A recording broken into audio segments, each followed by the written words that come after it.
You are Locked On Rams Postcast, part of Locked On Sports Los Angeles, on the Locked On Podcast Network.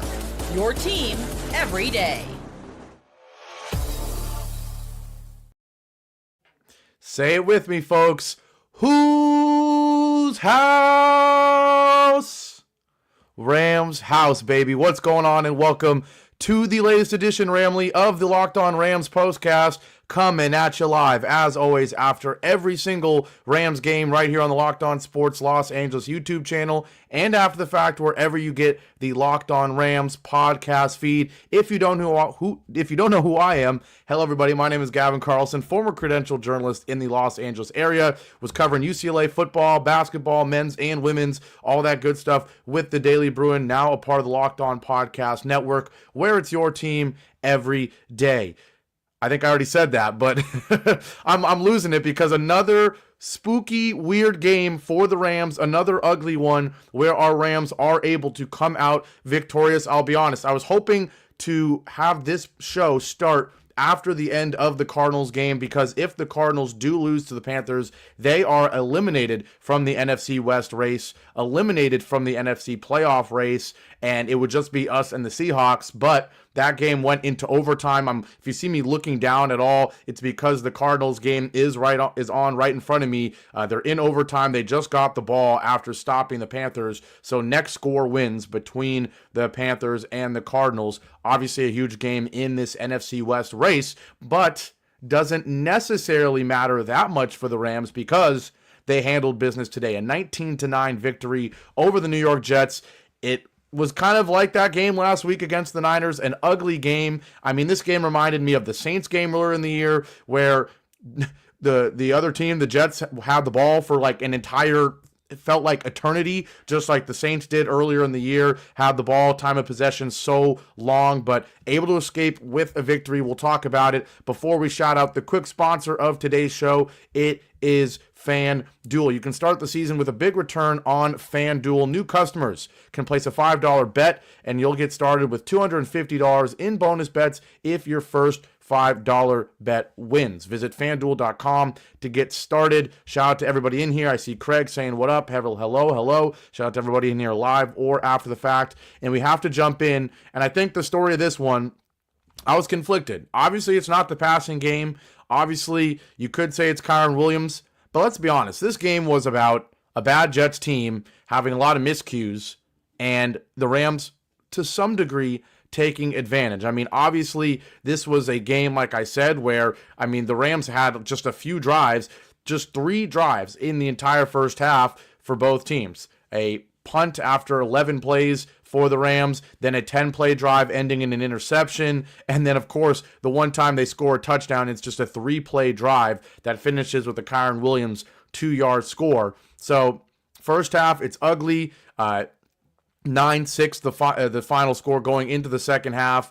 The moral of the story was that last drive by the Jets in the first half, 15 plays, 67 yards, took 6.5 minutes, ends with the field goal, and then they come out to start the second half and go 14 plays, 58 yards, 9 minutes and 45 seconds. So the Rams offense was on the sideline for over an hour of real time if you count the second quarter drive, the halftime break, and then the first drive of the third quarter.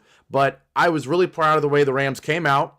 After that drive, you get the 4th down stop, then you go down, you march 66 yards, you get a field goal, and this is when the miscues continue for the Jets that help our Rams win this game. Obviously, there is the turnover on downs, like we were saying. The Jets have a 4th and 4, and this is where the miscues start, in my opinion. I don't know what in the world the Jets are thinking.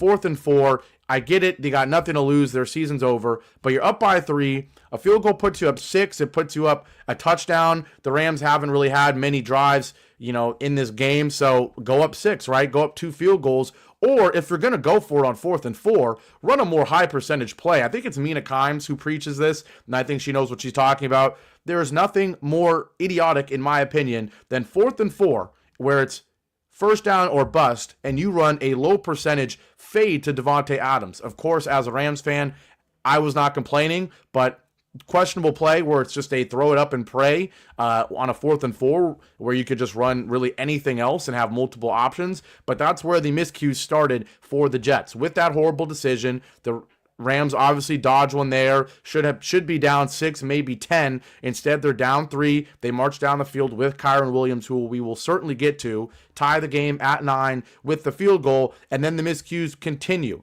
Aaron Rodgers sacked by Cam Curl, fumble recovered by Jared Verse, boom, and then this is when everything really started going in the Rams' favor. Just 3-play drive with a touchdown again. Kyren for 8, Kyren for 2, and then how good was it, and I see people in the chat saying it, to see Tyler Higbee in his first game back catch that touchdown after the fumble, after a couple Kyren runs. You go play action, you slip him in the flat, he catches it, and he shows that athleticism that we've kind of been missing at the tight end position, able to turn what should have been maybe a 6 or 7 yard catch, probably a first down, into leaping into the end zone for a touchdown to put the Rams up 16-9. You saw how great the reception was from his teammates after the catch, the emotion, everything. We know how long he's been out. We know the injuries he's been fighting against. So to see him have that touchdown certainly brought some energy to the Rams when they needed it, because let's be honest, outside of some miscues from the Jets, the Rams themselves weren't really doing much to bring some energy, bring some life into this team. So that was huge. Fired up the defense, who once again gets the job done. Another 4th and 4. Rodgers goes to Tyler Conklin. Incomplete. And so at that point, it's like, okay, all you got to do is get a field goal, go up 2 possessions, they're feeling good. That's exactly what they do. Then the nail in the coffin, more miscues from the Jets. A missed field goal, 49 yards from Carlson. No good. Would have cut it to single digits. And then, of course, the Rams go 3 plays. They don't get the first down. Who cares? They punt, and then the Jets fumble the punt to give the Rams the game. So obviously, in my opinion, the number one takeaway is going to be that the Rams won the game. As we see Kyler Murray get sacked here on 3rd down, Panthers going to get the ball back. This game has potential to end in a tie, which I don't think rules the Cardinals out in the division, but still absolutely loving what I'm seeing live with the Cardinals struggling against the Panthers. Oh man, we love it. But going back to our game, story number 1 is you win, just win by any means necessary. Story number 2, of course, the Jets kind of gave us this game in many degrees. And if you told me, I'm talking a lot about the ways you can win a football game. There's so many ways. We saw what they did against the Bills, our Rams, winning it in the shootout of all shootouts. We saw what they did last week against the Niners in the complete opposite, an ugly game in the rain. This was kind of an in-between one. And if you told me that the Jets were going to be sticking in this game, I would have said it's because on those 4th downs, a team with nothing to lose, maybe they were picking them up. That's my guess. If this game was close, it would have been, okay, the Jets are going to go for it a lot on 4th down. They're going to take a lot of risks because they have nothing to lose, which is exactly what they did. But ironically, the game wasn't close because they were getting them. The game was close despite them not getting those. And then eventually, all those failed 4th downs, the fumble by Rodgers, the fumbled punt, the missed field goal, it was way too much for a bad Jets team to overcome. And so the Rams didn't really do much to earn this win. Like BC saying, as he says, I was there. I'm sure that was an interesting one to be at. Terrible game, just glad we won. Exactly, that's what it is. Like I said right here, they win another one of those games, and that's all you can do at this point. We're seeing, like I said, the Cardinals struggling against the Panthers. We're seeing the Seahawks having some ugly games in this division. We'll see what the Niners can do against the Dolphins, but you just got to win, and we will certainly take it. Now, 3 games above 500. Who would have ever thought that? Starting the season 1-4, and now you're 9-6. Giving you an update on this Cardinals game. Cardinals are punting the ball back to the Panthers, which means Bryce Young just needs a field goal to end the Cardinals season, which would be really nice if they're not even playing for anything next week when we play against them. That would be fantastic. But we're going to take our first break here. I know that it was kind of I'm a little bit all over the place, I'll be honest, watching this Cardinals game live, reacting to BC being at the game, and it just being an ugly football game, right, for our Rams. But you win it 19-9. When we come back from the break, we'll give Kyren Williams his flowers. He was fantastic once again. We'll talk about the offense, otherwise not really doing much. And of course, we're going to give more flowers to that defense for holding the Jets without a touchdown. We'll do all that after our break here on what? On the Locked On Rams Postcast. I'll be right back. Now, today's show is brought to you by PrizePicks. I mean, at this point, if you don't know what PrizePicks is, you probably don't know what the NFL is. But just in case, I'm not trying to be mean, but just in case you don't, I will tell you. PrizePicks, well, it's the number one fantasy place, app, website, whatever you use to access it.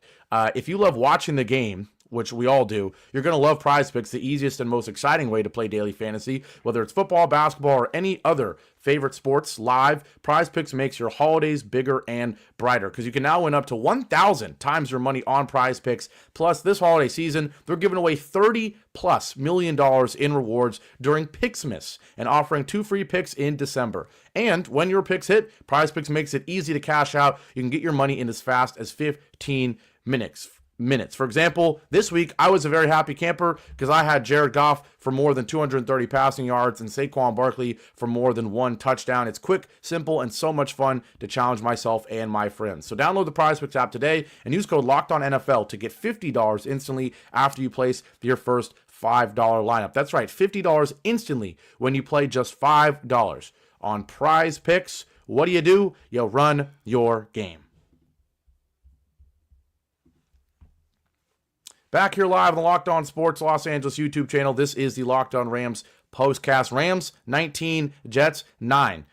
The defense, obviously, very solid in this one, not giving up a touchdown. The offense, was pretty shaky. Matthew Stafford, just 1 touchdown and a pick. The pass game, really a non-factor for the most part because the Jets just kept holding the ball. They had the ball for a combined 15 minutes plus of game time, not to mention there was a halftime in between. The Rams offense was off the field for more than an hour of real time, but fortunately, they're able to win the game. The Jets offense was pretty abysmal. Rodgers, 28 of 42, 256 and a touchdown, but they only run 20 for 75. Absolutely no run game. Obviously, our pass rush, our front seven continues to be the best part of our team, and we saw a Cam Curl strip sack picked up by Jared Verse. We saw everyone in the front seven, Jared Verse, Kobe Turner, everybody getting in the backfield, limiting that run game like we were saying, and a lot of miscues from the Jets, to be honest, the reason that the Rams win this football game. We started this one a little late because we were watching very closely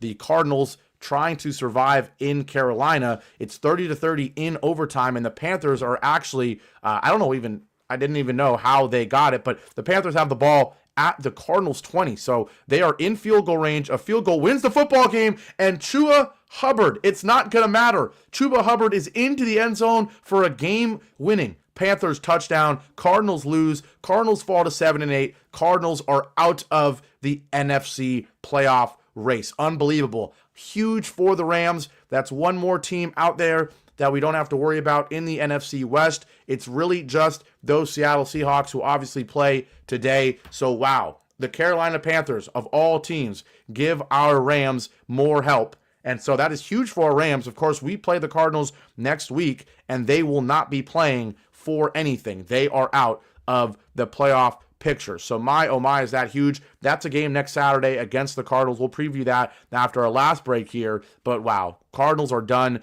in the NFC West race, in the NFC playoff race. That makes things a lot easier for the Rams. Cardinals are now 7-8. The Rams are 9-6. And boy, oh boy, that's exactly what we want to see. Bye-bye, Arizona. Right back to our game now. Fitting. We see Chuba Hubbard run one in. We have to talk about our star running back, Mr. Kyren Williams, because once again, he was on one today. Jets, a lot of injuries on their defense. The big one being no Kyren Williams, their star D lineman, D tackle, gets in the run game, gets in the face of the quarterback as well. But in this one, he's out, which meant this Rams offense was going to run the football. And boy, oh boy, did they. 31 carries to 19 passes, obviously 3 of those carries being Matthew Stafford Neals, but still 31 carries to 19 passes. You run 50 plays and 60+% of them are the running game play, the rushes. I don't even know what I'm saying here. But Kyren Williams, 23 for 122 and a touchdown. He honestly could have had even more. He was rushing for over 6 yards a carry throughout most of this game. He finishes with a little bit over 5 yards a carry if I do the math correctly. Blake Corum also had a solid couple of runs, 5 carries for 14 yards. He had a 7-yard run. He had a huge run that was called back earlier in the game. I think he ran for like 40 plus. Holding brought that back. A lot of holdings on the offensive line for the Rams today. That certainly limited us, but hey, the run game was very, very solid. That's what you want to see. I'm expecting us to do the same thing against Arizona next week, and honestly against Seattle could be the case as well. But we know it's so nice to be able to win football games multiple ways. And like I keep saying, that Bills game showed us that we can win throwing the ball 15 times to Puka, 15 times to Cooper Kupp, and winning a shootout. The Niner game showed us that we can win an ugly one, and this was another one of those ugly ones where the defense looked great, the running game looked great, and you're always going to be in games when you're winning the line of scrimmage. The offensive line is protecting Matthew Stafford better, and so there you go. You're always going to win games when you can keep your quarterback clean, 0 sacks, run the ball better than the other team, and defensively win the turnover battle, and we did all 3 of those things. So even though, once again, Matthew Stafford just throws for 110 yards with the touchdown and a pick, 14 of 19, even though Cooper Kupp quiet again, just 3 for 24, and even Puka, somewhat quiet in this one, 8 for 56. That's it. Even despite all of that, you really cruise to a 2-score win because you did those 3 things. You kept your quarterback clean, you won the line of scrimmage on both sides of the ball, running the football, and you won the turnover battle. So that's what you need to do there. A couple other stars we have to shout out in this one. I mean, really the whole Rams defense, to be honest, really impressed with what I saw from a lot of guys. Shout out to Quentin Lake. He had another good game there. I also thought he showed some leadership on the field. There was a time when it looked like Jared First was going to get called for a penalty. Quentin Lake prevented that from happening. Hidden guy that really played well in this one, Omar Speights. He had a huge tackle on a 4th-and-1 run to Breece Hall early in this game when the Jets decided to go for it inside their own 35, I believe. 4th-and-1, they give it to Breece Hall. Absolutely stuffed by Omar Speights, the undrafted free agent from LSU. So he deserves a lot of credit. Ahkello Witherspoon, he broke up that fade to Devontae Adams on a 4th-and-4. That horrible play call. Well, it would have been a good play call if the defensive back for the Rams did not make a good play. But Ahkello Witherspoon makes a great play, breaks it up beautifully, not making much contact with Devontae Adams, no flag, no nothing, breaks up that 4th down, gets them off the field with nothing. So, of course, Roseboom had second most tackles, Quentin Lake there, but Ahkello Witherspoon, a hidden guy with that pass breakup, Cam Curl with the sack, strip fumble play, and then, like I was saying, Jared Verse is always going to be there in the backfield. Kind of a quiet game for some of the other defensive linemen. But Omar Speights really, like Willie Brown says, he really looked good. So shout out to the defense getting the job done. And once again was an ugly game. But boy, oh boy, will we take it, especially now that the Cardinals have fallen. And I'm even seeing an update here. Minnesota 7, Seahawks 0, with just over 2.5 left in the first quarter. So we are really looking good, to be honest. The Rams are, because if Seattle loses this game, we have an opportunity to maybe not even need to win both games, dare I say. Let's look at the NFC West standings real quick. I'll be honest, I was going to do it more after our last break here, but I'm just so curious, I have to see. So the Seahawks, if they lose, they fall to 8-7, to where if we beat the Cardinals next week and go to 10-6, and the Seahawks were to lose their game next week to fall to 8-8, then we wouldn't even need to beat them. We could lose to them, fall to 10-7, and they would only be 9-8. So obviously very early in that game, but right now we have a real opportunity here to watch the NFC West shape up to be ours to lose if it's not already. So we're going to take our last break here. When we come back, we're going to talk a little bit about the offensive struggles passing the football. I mean, I guess. I'll be honest. This was one of those stinky games where you don't learn a ton. Other than that, the Jets are really bad. The Rams have a lot of grit, and we'll look forward to those last 2 games of the season for our Rams. We'll do that after our last break here on the Locked On Rams Postcast. I'm Gavin Carlson, and I'll be right back.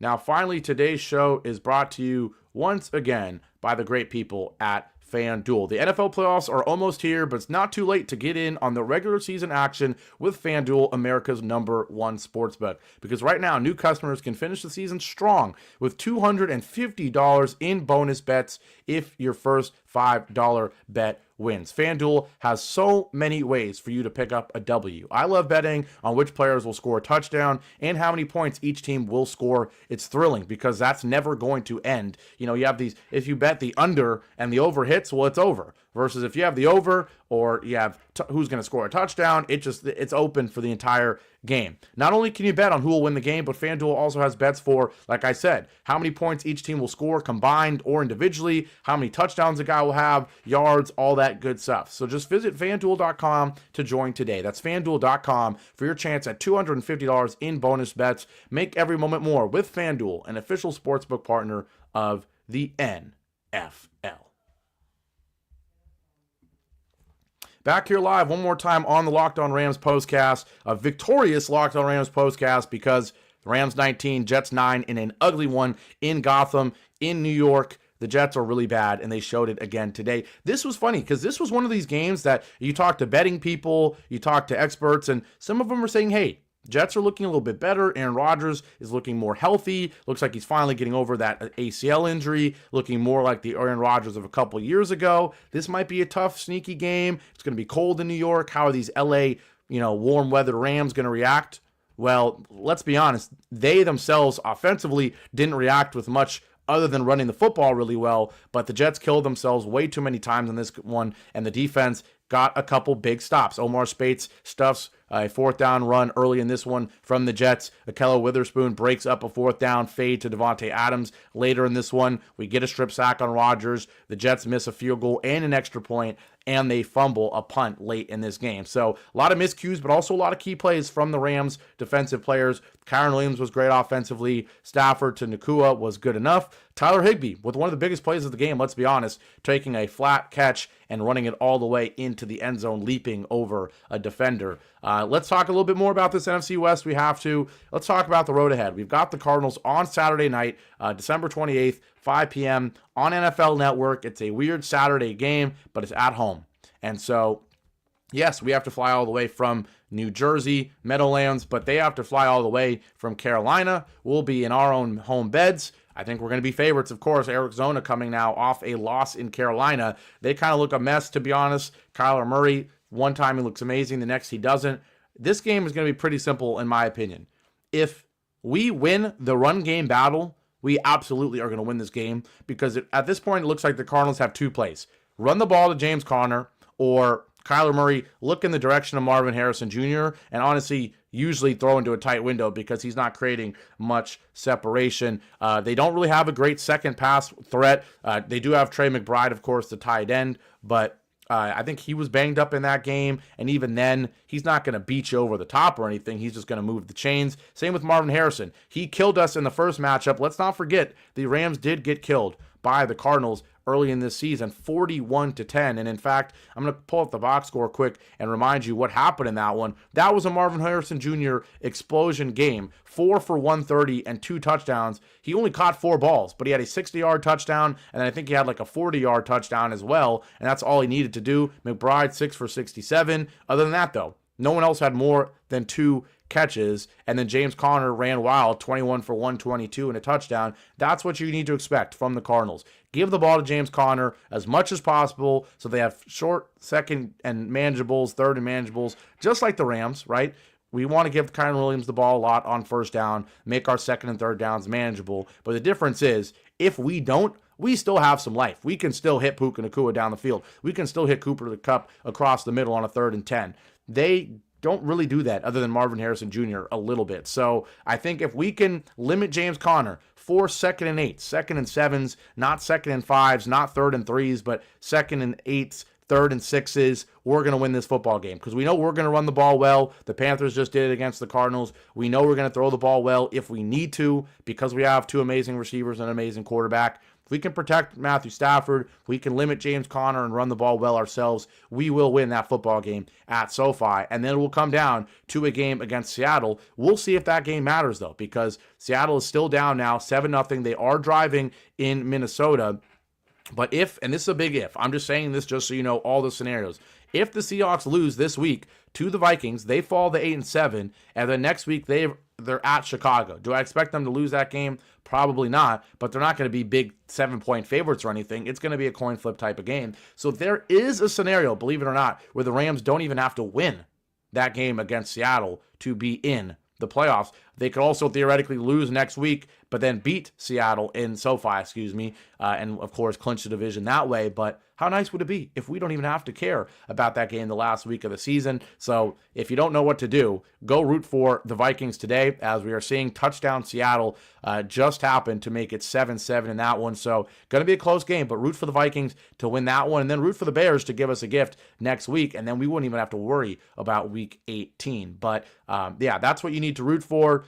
Either way, I'm liking our chances against Arizona, not because we have shown a huge pass game the last couple of weeks, but because we haven't had to, because the defenses look better, because we know how good the run game is always going to be, and because Arizona, quite frankly, is looking like a pretty average, if not worse team at this point, a lot different than the team we saw earlier in the season. As for that Week 18 matchup against Seattle, I think that's another game that can go a lot of different ways. They can be a ground and pound team with Kenneth Walker, or Zach Charbonnet, but they can also be a throw the ball deep to DK Metcalf and Jackson Smith and Jigba and Tyler Lockett type of team. They can be a team that can stop the run with Leonard Williams with a good front seven, but they can also be a team that can give up a lot of points. So they kind of reminded me to some degree like the Rams, although I just think we have equal amount of talent at receiver and running back. I think we just have a better quarterback, a better play caller, and probably an equal defense as well. So we have the edge in the most important position, the quarterback position, and the other most important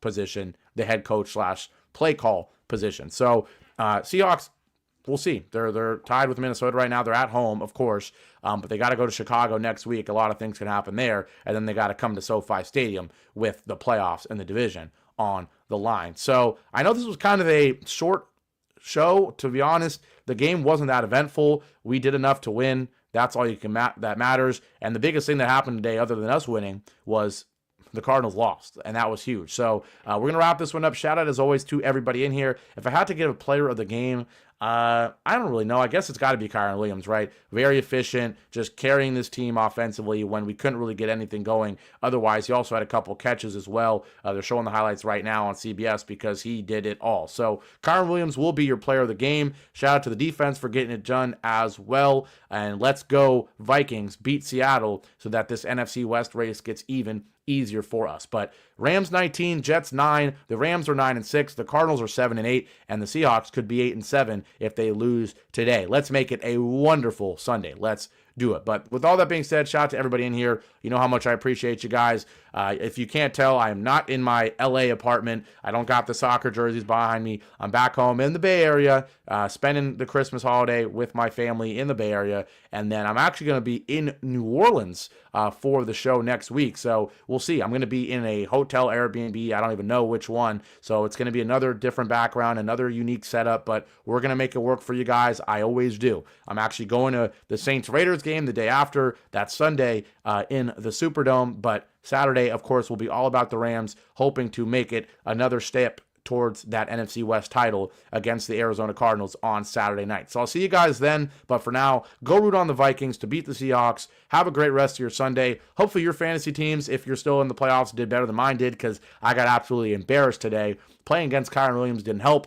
but yes, good luck to your teams. Good luck to your bets if you have any. Go Vikings, and I will see you guys next Saturday for a huge one against the Cardinals. I'm Gavin Carlson. This was the Locked On Rams Postcast. And one more time, whose house? Rams house, baby. Have a great rest of your Sunday, everybody, and I'll see you next Saturday.